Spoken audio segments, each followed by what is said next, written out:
Rod Marsh and I nearly had a punch-up on the field in the 1982. Whoops, anything else? No, well, that was documented, really, mate. It was documented because... Oh, was it? Okay. Yeah, I bounced him out in the first innings and we needed that wicket at the WACA and he walked away. But I was still young, 24, still sort of learning the game a bit. And as I got him out and he walked away, I yelled out, "Fuck off!" It just came out. It was a big wicket, mate.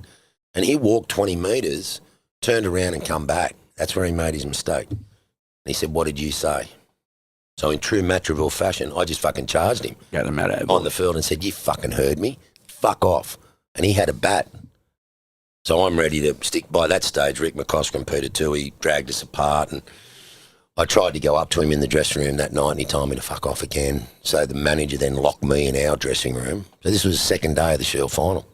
5-day game, first 5-day game ever.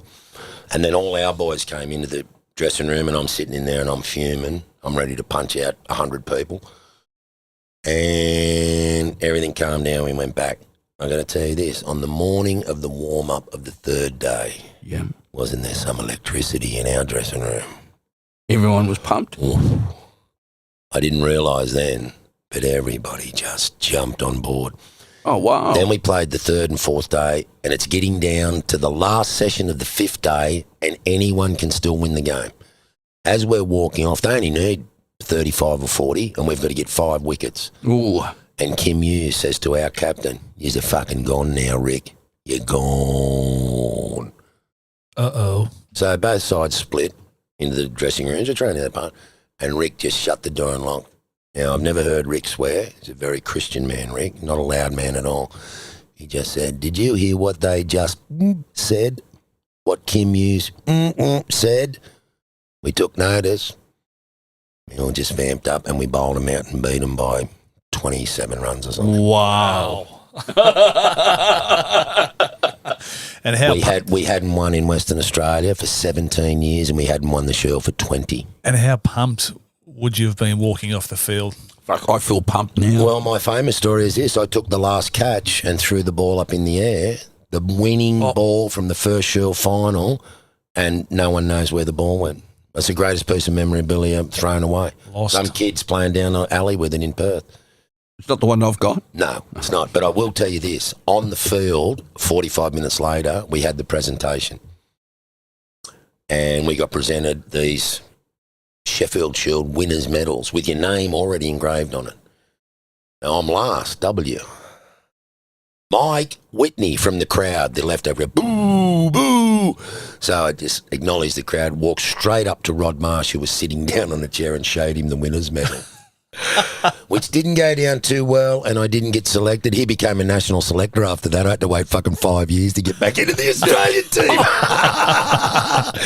But I look at that medal. How good did it feel? Oh, mate. And, well, he was, the biggest name. And we didn't talk for 10 years after that. And then we sat at a table at luncheon one day, and Dennis Lilly said, "Have you girls kissed and made up yet?" And he looked at me and I said, "Mate, I'm still willing. I'll go out the back right now, Rodney, you know that." And he goes, and I said, "Look, you think that we weren't showing you enough respect?" It wasn't that, mate. I had pictures of you guys on my wall with Greg Chappell. We had enormous respect for you, but I was never gonna back down.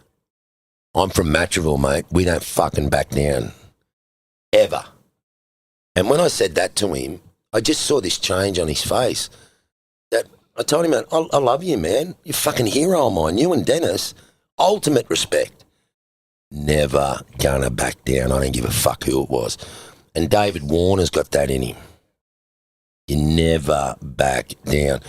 And when I told, he got it then. And we were fucking up. He invited me down to Adelaide to coach at the fucking academy, and we were great mates after that. It took 10 years, but we're never going to back away. Mo Matthews was never going to back down. Henry, never back down. Trevor Chappell, never.